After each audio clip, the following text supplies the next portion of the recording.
Hire chef portrait. Maris, do you see what I see? They're the right colors? No. No, they're No. never What do you see before Touche? there's a TK. We have our first Team Kessel clan tag. It has happened, ladies and gentlemen. Team Kessel does exist.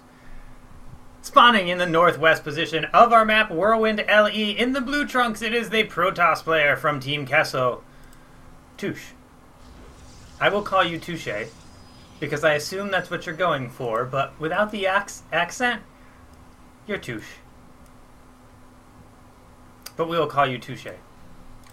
And spawning in the southeastern portion, in the orange trunks, the Terran player from Team CT6, Antylamon. Antylamon? Antylamon? I'm going to assume that it's a Digimon. You know what? That looks very much like a Digimon name. Can somebody in the chat Google Antylamon and find out if it is a Digimon? I would offer to give you $1 for doing that, but I don't have $1 to give you right now. So here we go, spawning. Anty decides to not make a wall, going for the more economic depot and barrack. You can get your building SCV can do a trip or two with minerals by building your depot and your barracks close to you. On the other hand, we do have the scouts going on. Both players, it doesn't matter which direction you scout first in these positions. Somebody is saying "yep" in the chat room. I believe that means you are correct, sir, and that it is a Digimon. I don't know whether to be proud or just accept the fact that I know everything. And Antylamon is watching and has sent me a private message and is telling me I'm pronouncing it wrong. It's Antylamon. Antylamon. Antylamon. Perhaps. I do my best with pronunciations, but sometimes names are just dumb. Yeah. Yeah. Like if Touche watches this game after, they're gonna kill me for saying Touche all the time. Unless, it would be strange if he actually does want to be called Touche and not Touche. And we've just been doing it wrong for 2 seasons. Yeah. That'd be hilarious. In any case, we have Anty early tech lab on the first barracks and going with the quick command center. Has 2 Marines down protecting the ramp. At the same time, we have Touche taking down the destructible rocks. They're actually just bricks, apparently. Bricks. I just clicked on it. I don't know. And it looks like Touche is thinking about expanding, has the probe there, minerals in the mouth, ready to deposit his newfound cache of minerals to the gods, known as building...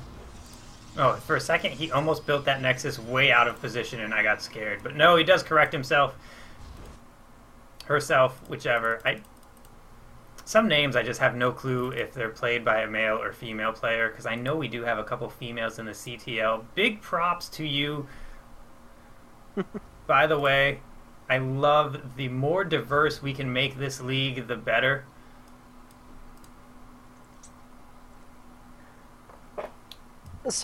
And I mean, cross positions on Whirlwind means that nothing's going to happen, like, the entire game. It also means that we're going to have a new length for our Diamond Ace match game.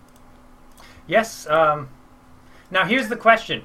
Here's the question for you, Maris. Our last Diamond Ace match in week 1, the one I've casted so far, grand total of about 18 minutes. I think it was 18 minutes and a couple seconds. So we'll just say 19 minutes.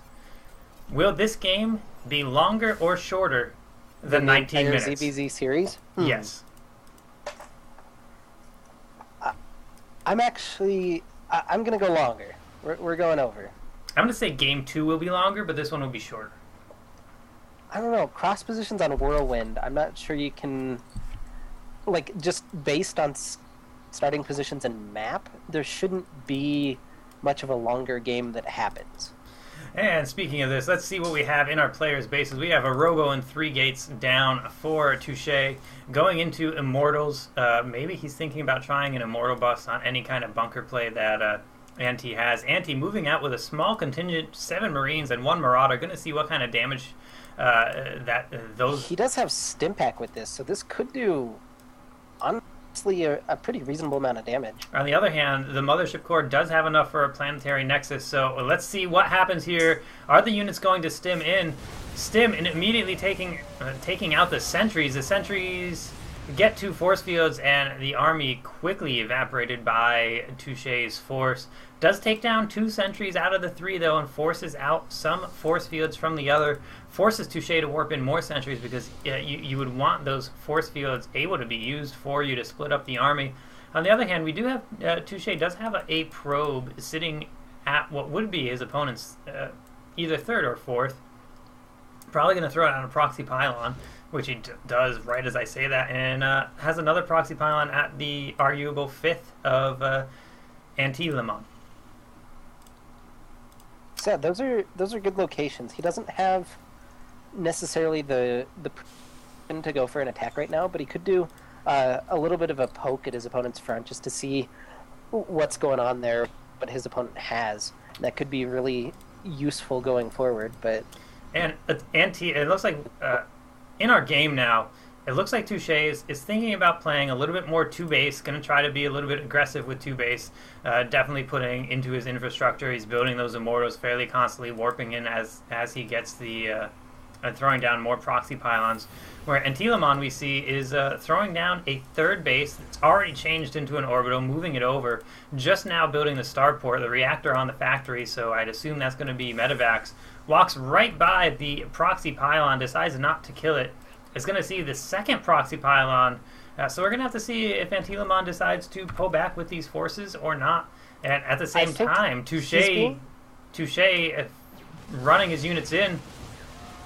And we have a small little fight. The full stim goes from Touche, from Antylamon, but the force fields are phenomenal from Touche. Splits that force up in half, and Antylamon has to run away.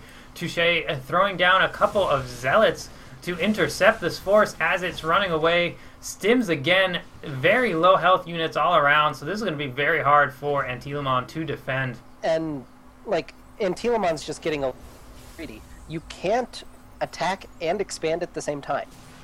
That's just not something that works against a diamond level opponent, and we can see he's getting pretty punished for that. The force field going down, preventing the repair, and it looks like this battle might be over fairly soon here. Double time warps going down. The entire army of Antylamon going down here, not too much. Building 5 Marines and 1 Marauder at a time here. Will this does finally get the lift of the commands of the orbital, and a very early stim from these units. 2 medvacs full of units healing here. These medvacs need to boost away, drop off their units, and then have the units attack. They're full of SCVs, though. They're full of SCVs? He's evacuating 6 SCVs to his 3rd orbital, which is now in one of the other spawning locations. The old delay shenanigans. Kill my main, you won't think I have a... Where are all these scans going down? I don't... They're the main and the natural. Yes. Touche is now taking a 3rd on this attack.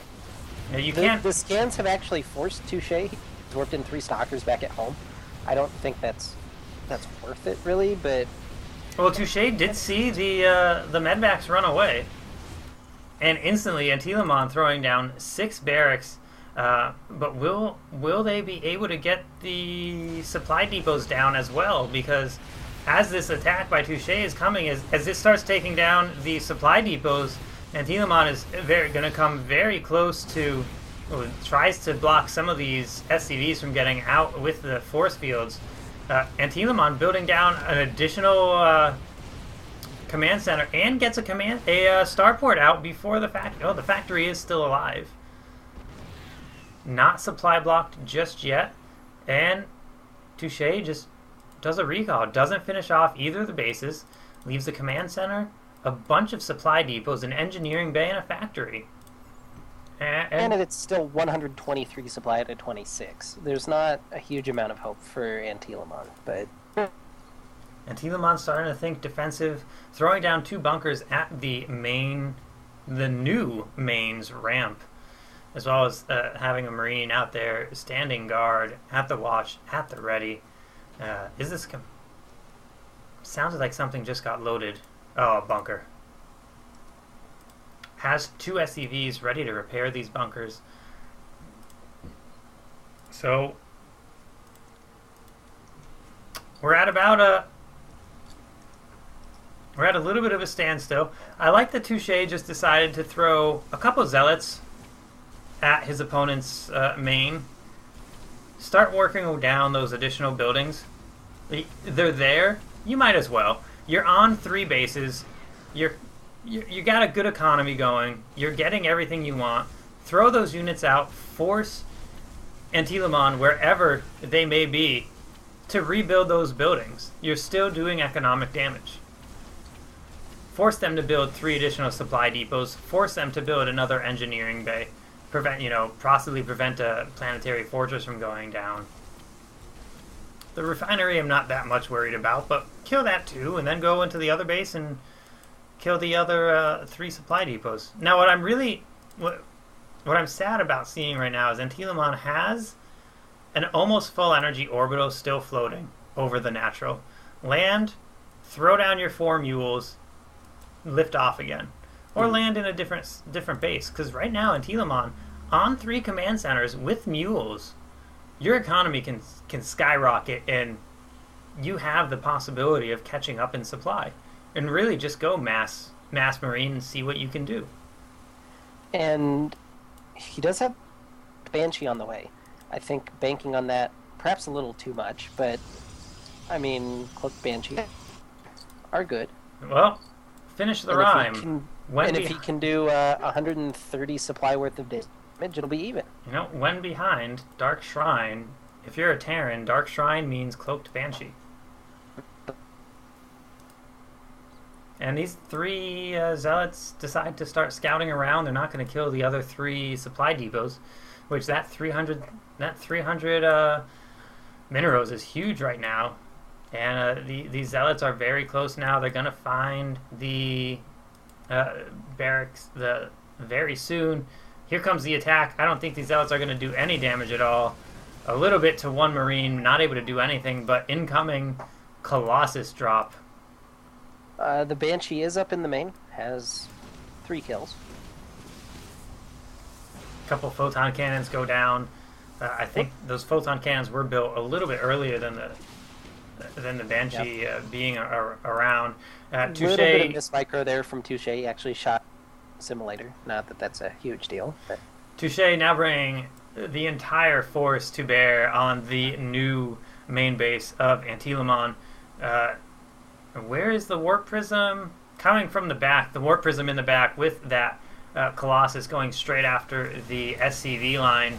These 6 Immortals going to do away with the bunkers, no problem whatsoever. Even throwing down a hallucinated Phoenix to get high ground vision, which isn't even necessarily needed because of that mothership core. But this is just too much for Antylamon to handle, and Touche gets the GG out of Antylamon. Touche takes the 1-0 lead in this best of 3 against Antylamon. We'll have to see what happens in game number 2 right after it is loaded. Also worth noting, 1943. That was longer than the entire ZVZ series. I win the bet. The bet for not $1? Yeah. Should have taken it. Oh well. Oh, that reminds me. I should put myself on busy. Busy. Not that I Antylamon, you can message me whenever, but when I'm casting, I tend to try not to have people messaging me. So, ladies and gentlemen, we are going to load into this game number 2 of our Diamond Ace match, best of 3. Murloc Marine versus Ire Chef. Purple versus Touche's purple. Wow. We have, ladies and gentlemen, I believe this is the most correct game we had. All cast, both teams with the correct colors, both teams have their team clan tags, and it's a diamond best of 3. It's the only way this could be better is if it was all tied up, 1-1 in the best of 3, winner takes everything. But instead, it's just a game 2 of this best of 3. Antylamon, the orange Terran, spawning in the southeast position on Antylamon Wastes. Against our purple Protoss, Touche, spawning in the northwest. I almost said northeast there. So after game 1, it's always interesting the mindsets in best of 3 series compared to the usual best of 1. Best of 1, you play your one game and you're done. But with these, you have to take into consideration what just happened. And Antylamon got a little bit greedy. Will we see him play a little bit more safe, honestly? Or will we see him go for a bit of cheese? What are we going to see from our players? Will they change anything? Will we see the same game again? I would like to see out of Antylamon, I would like to see a Reaper opening so you can get that early scout. Still go to 2 base, but then stay on 2 base a little while so you can... See, I didn't mind the 3rd command center. It was the fact that he was pushing after making the command centers. As Terran, you usually want to put on pressure before you expand, just so that you can secure that area, basically. As a Terran player, if you're going to push immediately after making a command center, your army's 400 minerals weaker. I believe it was Artosis who said this, but no, I think it might have been day 9. It seems more like a day 9 thing. If your opponent's attacking, you defend. If your opponent's defending, you expand. If your opponent's expanding, you attack. That's actually Artosis. That was right. Artosis. Yeah. I was right on the first time. Somebody in the chat is saying her. We will see her play. It helps if you tell me which player is a her. Chat. Just saying. Because we are on a little bit of a delay here.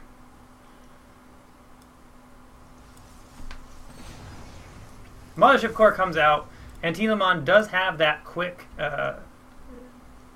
natural command center and also a very quick tech lab again.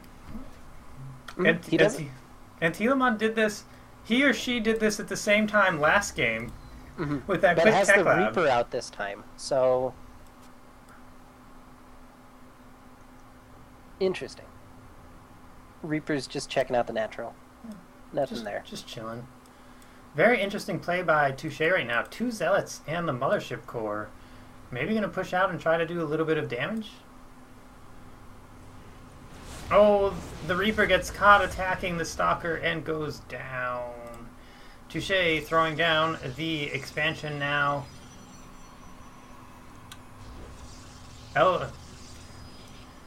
So, as I just told Twitch Chat, you can't just say her, we'll see her play.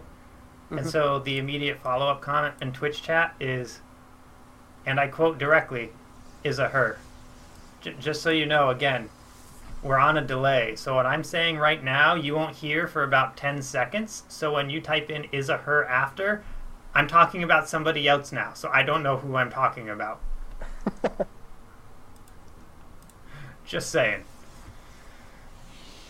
In any case... Again, we strive for accuracy, but it's tough sometimes.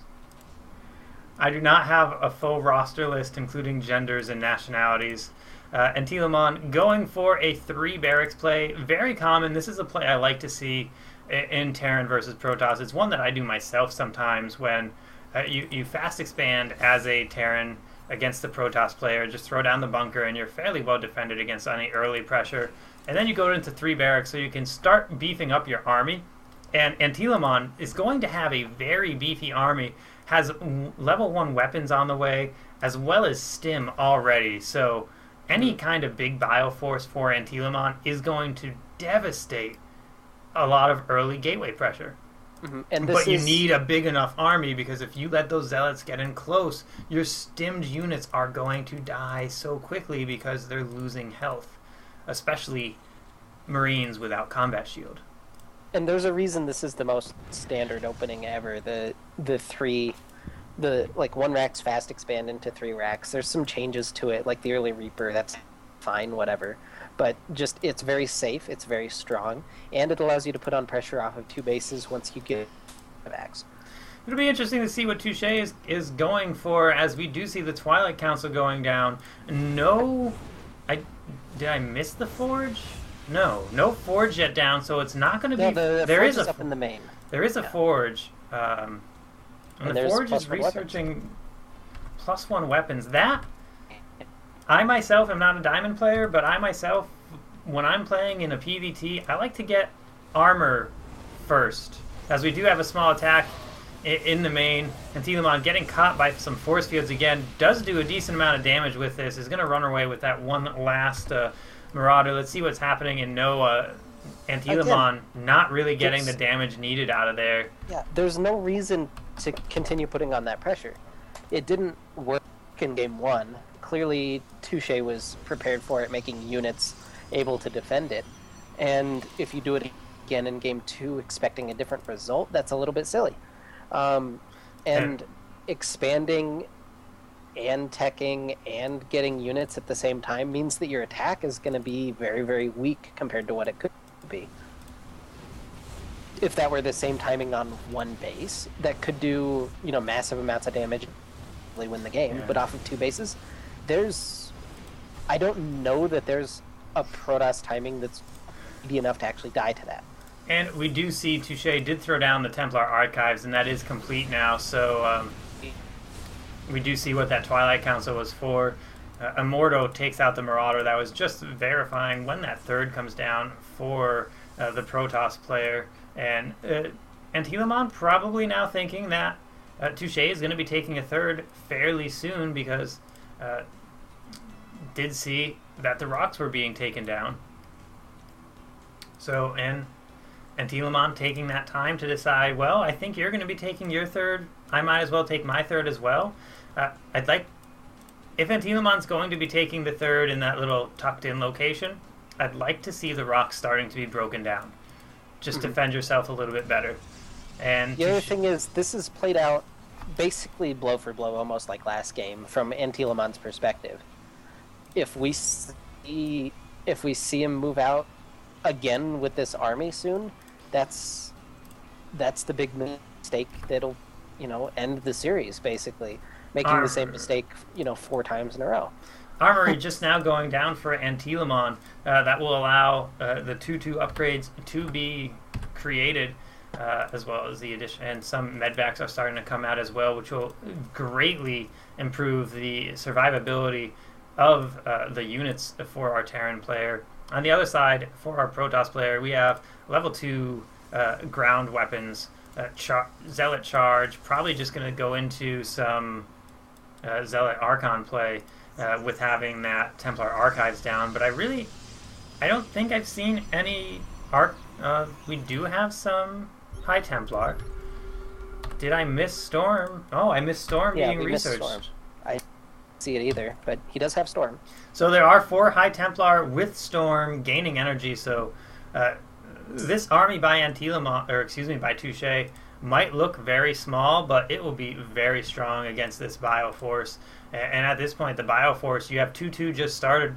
Why not just hold off until 2/2's finished? And again, taking the base behind pressure is fine, but after investing so much in the command center, not verifying that your opponent also has that 3rd. And your pressure needs to do damage here. You've scanned, you see the High Templar, you have to be wondering, why aren't they Archons? And indeed, they have Storm, and the Storms Oh. just tear through the army.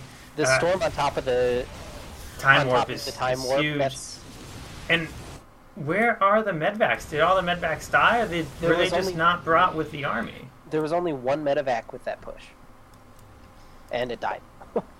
So let's check the units lost here. Touche up about 2,600 resources in the units lost tab. Let's check the income tabs here. Harvester's really about even, 65 for our Terran player, 60 for our Protoss player. So our Terran player does have the ability to, I don't want to say throw away units, but be a little bit less cost effective with the units right now. Ghost Academy is down, and additional 3 barracks being created. But now with the Colossus starting to come out, and level 3 weapons now on the way for our Protoss player. And this is just Any the bio- brutal time to be a Terran player. If your opponent has Templar and Colossus, that means that you have Ghosts and Vikings in numbers to deal with both And of these them. medvac drop running straight into cannons. They are going to turn and boost away. They're going to head north and try to drop inside the main. We're going to have to see how quickly Touche is able to counter, and the Colossus is already there, warping in that just single Zealot to just buy a little bit of time. Feedbacks on the medvacs, almost killing them. They're not able to heal anymore.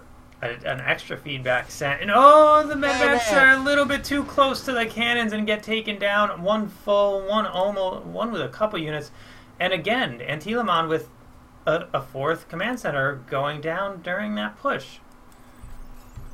You can expand while you're attacking if your attack does a significant amount of damage. Otherwise, you really want to defend while you're expanding. A 5th command center. There are 2 going down at the same time. Yeah. Some very greedy play, and we do have a Warp Prism. This is going to be a high Templar drop from Touche. Probably going to hit the 3rd based on where it's going. And also this late, why would you want to hit the natural, the main? The main's already almost mined out.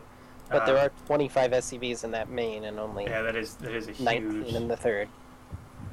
I mean, information we have that he doesn't, but at the same time, but based on where he's going, he actually looks like he's going to the main. We're gonna have to watch this Warp Prism.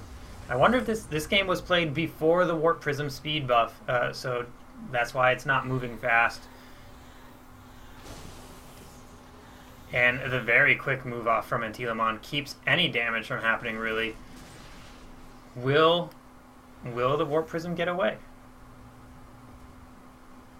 Going at it is...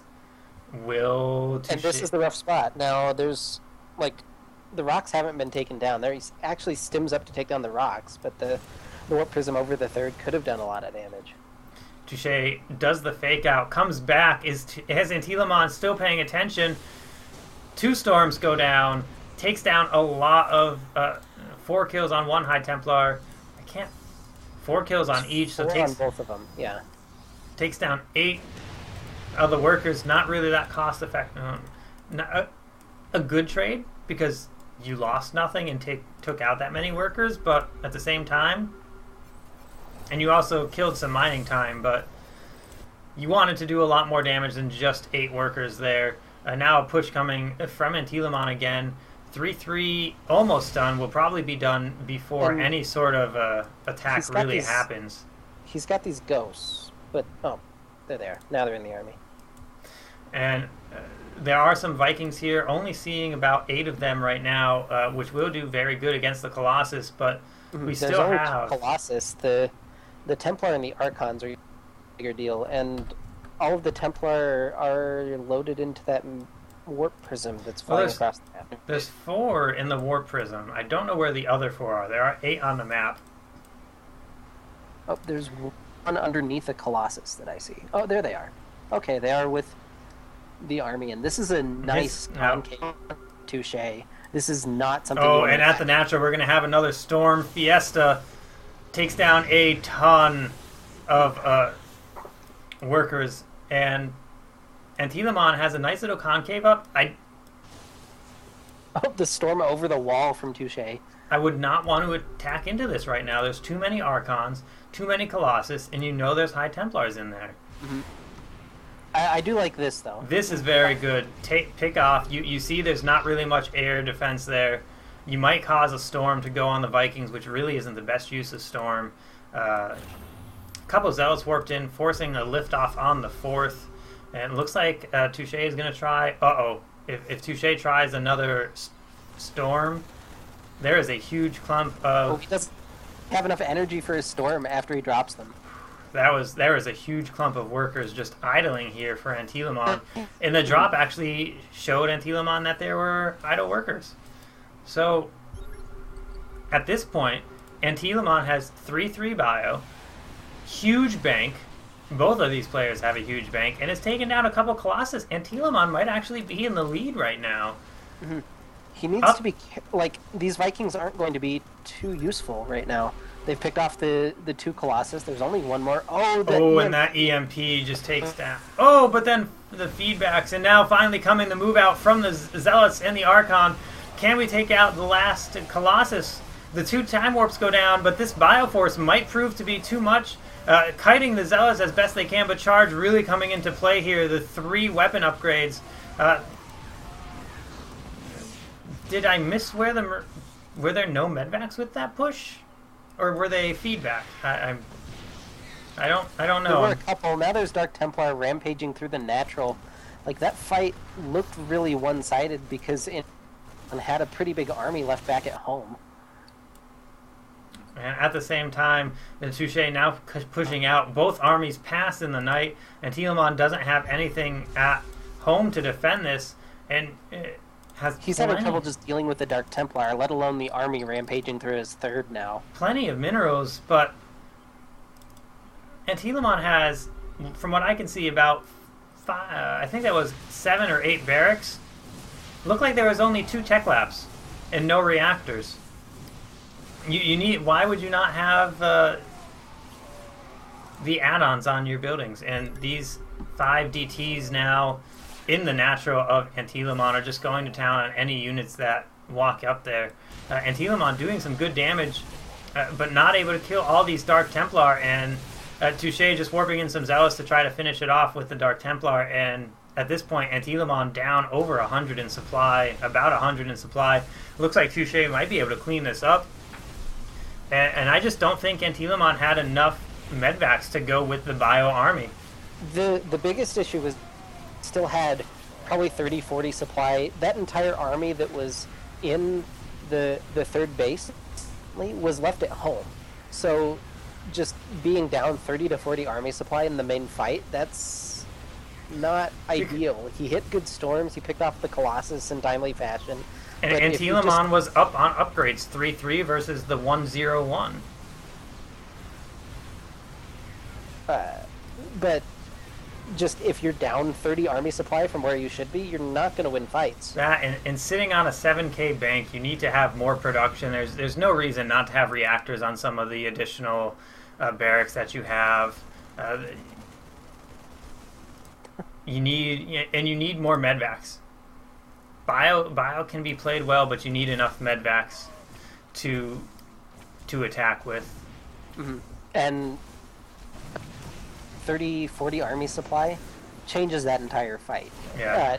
Antylamon did well with the initial stages of the fight, EMPing the High Templar, making sure they didn't get too many storms. If the rest of that army, if that was her full army, Antylamon's full army, his, whichever, I don't know, no one's corrected me on which player is the female here.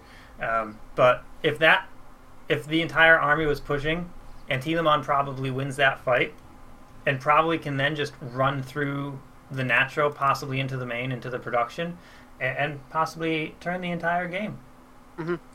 In any case, Touche does take the 2-0 victory, with both players having a huge bank left over from this fight. So let's go and take a look at the winners from today. Don't look at that. That's not